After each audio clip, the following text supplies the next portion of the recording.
G'day everyone and welcome back to NS2HD. In this video I'll be showing you a little internal Unknown Worlds Entertainment playtest of B159, which is currently in progress right now. I have no idea when it will be released, so no point in asking me that in the comments.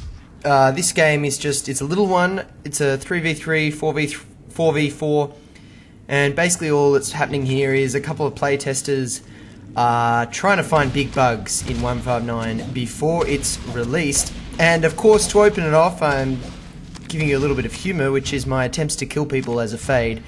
It's quite humorous because I just can't kill that guy for some reason. I don't know what it is, whether it's my ping or whether it's just a skill thing. I haven't quite mastered the new fade because he doesn't turn into your target as much as the old fade did. The old fade would immediately orientate. You see, both those times not orientated. So I have to learn how to place. Basically, it means you have to be more skillful in placing your fade effigy in the right place. So there we go. Supernorn cleans up the newbie fade, and I decide that it might be a little bit better if I just went in there and attacked as a skulk. So maybe I'll be able to get a skulk here. Here we go. Catching Jiriki, aiming down the barrel of his pistol to kill a crag and actually getting a kill.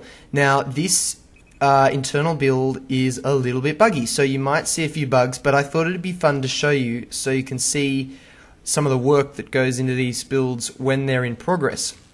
Now, a very recent posting on the Twitter said that the Unknown Worlds team had put in hotloading into their into the Spark engine, and basically that means that Max, I'm not really technical, so I'll probably get this wrong, but it basically means that Max can change what we're playing right now on the fly. And I think he did that a few times during this playtest. We'd say, hey, there's a bug, like, oh, the command station's coming up when we attack it, and he'd try to hotload a fix for that on the fly, which is that is why it is so important. That's why they tweeted it, because it allows them to fix bugs even faster, test them on the fly, which means getting patches out to everyone out there even faster. Here I'm just having a little hide underneath a grate in Rockdown, being a real chicken, just using my parasite on the buildings and on the units. Unfortunately, I made a big mistake here. I decided I was going to parasite Supernorn, and that made him realize there's a skulk in here, so he's coming after me. And watch for the awesome flashlight effects. Aliens shouldn't be scared of Marines, but when you're hiding and you see, where is it? There it is. See, there we go, the flashlight poking into the darkness. It's just a fantastic effect. Creates the fear of being hunted when you're outnumbered like I am here. So I'm going to hide under here, waiting for my moment to strike, getting one bite in, but then being taken down by a shotgun to the head. And it's never good to take shotgun pellets to the head when you're a skulk, because you do not have a lot of health, and it will only take one shot if the accuracy is there. So on that note, I will switch up to the Lurk and generally try to entertain you guys with a little bit of Lurk harassment throughout this video. One point I do want to draw attention to in this video is the number of nooks and crannies and hiding spots in these new NS2 maps. Now, Rockdown is a very small map compared to what most official NS2 maps are going to be. Nonetheless, it is absolutely chock full of detail.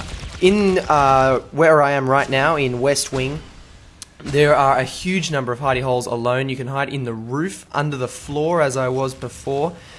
And I will switch up to Marine for a bit here just to show you the Marine side, but I will mainly continue talking about hiding it as an alien, because really, in this video, I will try to hide a lot as an alien just to show off some of the detail in these maps. And while NS1 had plenty of little hidey holes, it just didn't have the capacity. The Half-Life engine wasn't up to the number of nooks and crannies, like here, searching up there, fearing the skulk, that the Spark engine is capable of producing. These maps are so full of detail. Now, as I proceed into Alien Start, I should be wary, because there are no less than 4 levels that a skulk could be hiding on. The skulk could be under the floor, the skulk could be on the normal floor level, the deck where I am now. They could be above me in the roof, and they could be above the roof in the ceiling space. There are just so many places to hide, and all of it is beautifully detailed with I-beams, cross members, grates. You can see it at the top of my screen now. So there is a huge amount of geometric detail in these maps so that aliens can be sneaky little buggers. And of course, hiding does not just apply to skulks, it applies to fades and lurks especially as well. Now, gorges obviously being the battle maggots. If you don't know why I'm calling them battle maggots, you haven't been watching enough of my videos. and Onos have specialized roles. The Gorge obviously can't fly up into the air or climb on the walls like the Skulk, Fade, and Lurk can, and the Onos is just so enormous that he won't be able to do any of that.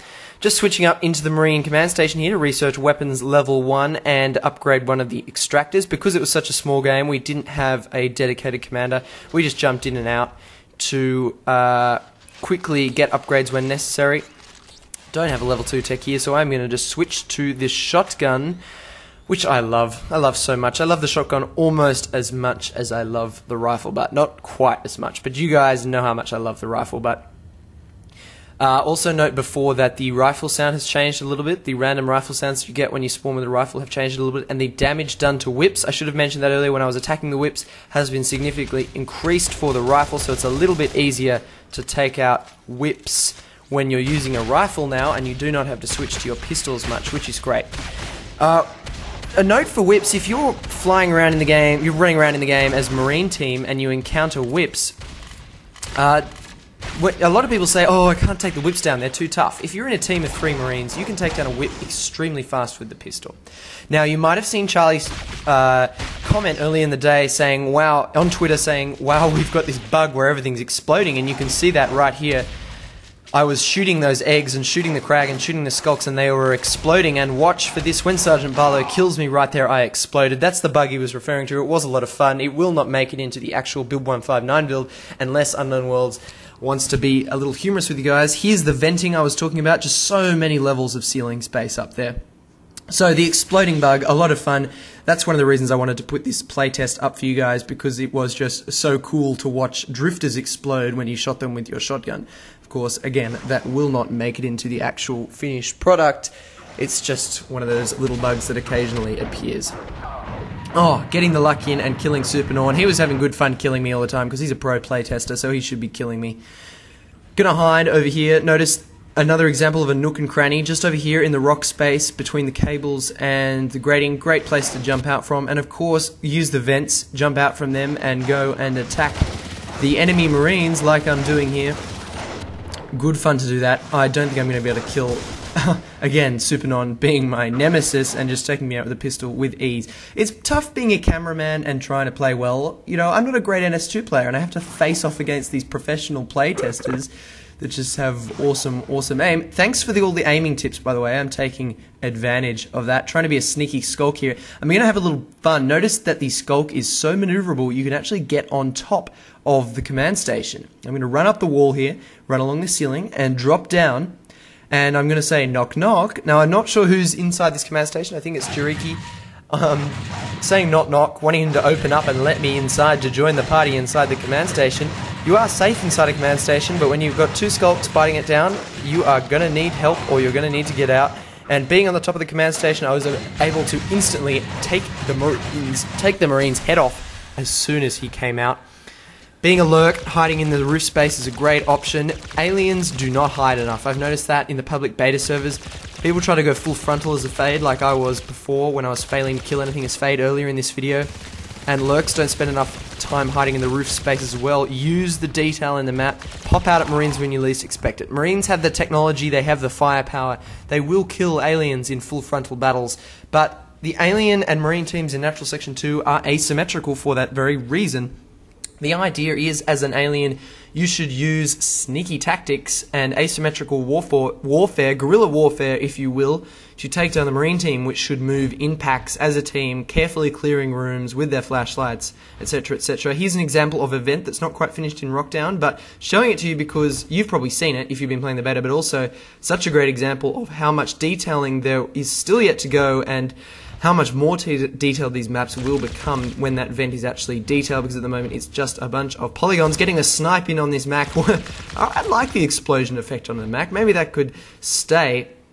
Need to get some more rounds in that armory, it's at 60%. Being an annoying lurk and gassing, I've taken Sergeant Barlow's advice about being a lurk, and notice I am not flapping around everywhere like crazy. Just cruising along, holding down the spacebar key is the key to awesome lurking, because you have the maneuverability. You can fly around the whole map without tapping spacebar. You just need to hold it down, and that maneuverability makes you the bane of the Marine team. So I'm going to fly in here, drop spores on the armory, hope someone's humping it. Nope, no one was humping the armory, but that's okay. Turn around, go back, and do it again.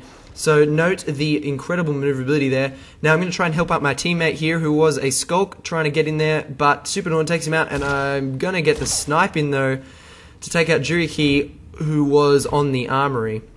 Really versatile unit, the Lurk. I love it. Harassment, harassment, harassment is the name of the Lurk's game.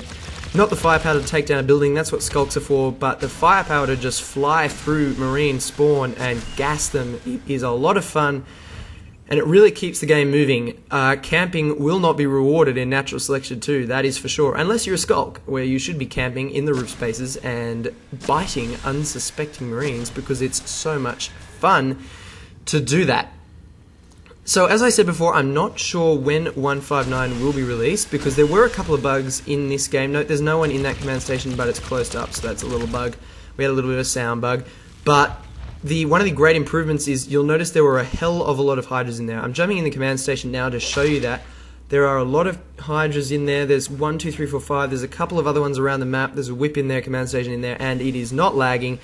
Also note, I've just activated the whip ability Fury. I'm not sure what it does yet, but it's a great particulate effect that comes out. I'm guessing it has something to do with increasing attack speed or something. Also Bombard, which might be called Strike, might be coming into the 159 build. So with all these hydras in here, the lag has been significantly improved. If you've been watching the progress tracker on the Unknown Worlds page, you'll have seen that is one of Max's priorities, to get the hydra lag and kill it.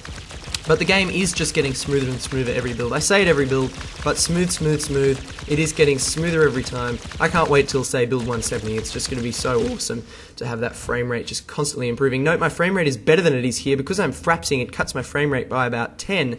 So frame rate's definitely improving constantly. Now, the last thing I'll say is with that whip, it's something I haven't mentioned before, is Charlie has said on the Unknown Worlds website that all the buildings will have a passive, an activated, and a directed ability. So example, for the whip, the passive is that it will slap marines, the directed is strike or bombard, I'm not sure what it will be called, and the activated is fury, and then of course it has upgrades, and that pattern will continue for all structures, such as the crag, and the eventual shade and shift, which we haven't seen yet, which I'm looking forward to showing you someday in the future. Very exciting. Anyway guys, I hope you've enjoyed this video. It's a little bit light. It was just a bit of fun to show you some of the internal testing that has been going on right now to get patch 159 out to you as soon as possible.